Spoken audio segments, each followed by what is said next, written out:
வாங்க நம்ம பாலாக்கீரை மசியல் எப்படி பண்ணலான்னு பார்க்கலாம். ஒரு டிப்ஸ் சொல்கிறேன். கீரை வந்து இந்த மாதிரி ரன்னிங் வாட்டரில் தாங்க வாஷ் பண்ணணும். நம்ம கட் பண்ணிவிட்டு தண்ணியில் போடக்கூடாது.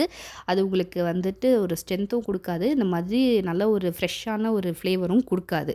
அதை ஃபாலோ பண்ணிக்கோங்க. அப்புறம் குக்கரில் பாசிப்பருப்பு, கொஞ்சம் இந்த கீரை, பூண்டு, பெருங்காயம், ஒரே ஒரு ஸ்பூன் மட்டும் எண்ணெய், கொஞ்சம் தண்ணி.